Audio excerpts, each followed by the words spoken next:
Rosso a macchie bianche, viene appeso al soffitto e mangiarlo significa stare in compagnia.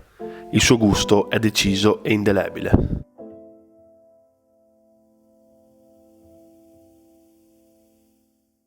Stiamo portando avanti l'idea del papà, che è stato lui il fondatore appunto dopo da 20 anni più ormai ci ha lasciato. Abbiamo continuato noi proprio per portare avanti le tradizioni di una volta, rispettando le regole di una volta, sempre nei limiti dei possibili, con le nuove leggi, e per avere un prodotto diverso dal solito, magari che si trova anche in commercio a livello industriale. Ecco.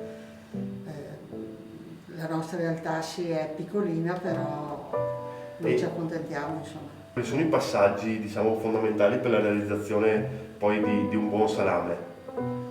I passaggi, dunque, noi siamo partiti con la macellazione noi. Prima macellavamo qua, su questo ambiente qua, poi macello a Pieve di Soligo, poi siamo andati a Farra e dopo, per esigenze nostre di lavorazione, compriamo la carne da un macello, che sono maiali di produzione italiana, lavorazione italiana, non estera.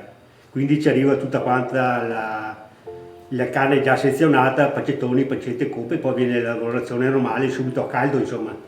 Praticamente i maiali vengono macellati a lunedì mattina, alle 2 arrivano già sulla nostra zona col camion, già a temperatura controllata tutto quanto, e poi viene fatta la procedura di lavorazione.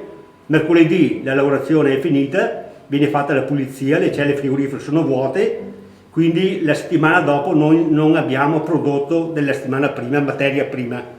Abbiamo sempre la carne fresca del lunedì. Una volta la macellazione del maiale era un vero e proprio rito che veniva effettuato in tutte le case.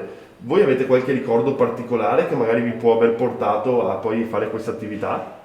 Beh, l'attività qua diciamo che è già partita da mio padre, perché agli anni che indietro andava per le case proprio a fare la macellazione del maiale, il norcino, insomma. Proprio in famiglia, io ancora da piccolo, quando avevo ancora già 8-10 anni, le seguivo proprio lui, perché avevo la passione di andare in giro. Ricordi, possiamo ricordare quello in casa dei miei nonni, Certo. che andiamo indietro tanti anni fa, che ancora maciavano il maiale ancora col coltello, diciamo, proprio, e noi bambini ci mandavano a prendere la famosa misura dei salami. Dopo ti mandavano dalla casa vicina dove c'era dentro o bastoni o sassi, proprio questa misura dei salami. Quello è, diciamo, sono ricordi che rimangono, insomma. Qual è la differenza che c'è tra appunto il salame e la soppressa?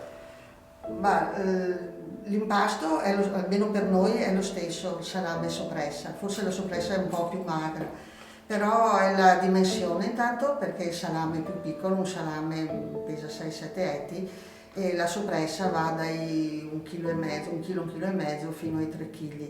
È la stagionatura che fa il tutto. Il salame si vende in media 3 settimane, 4.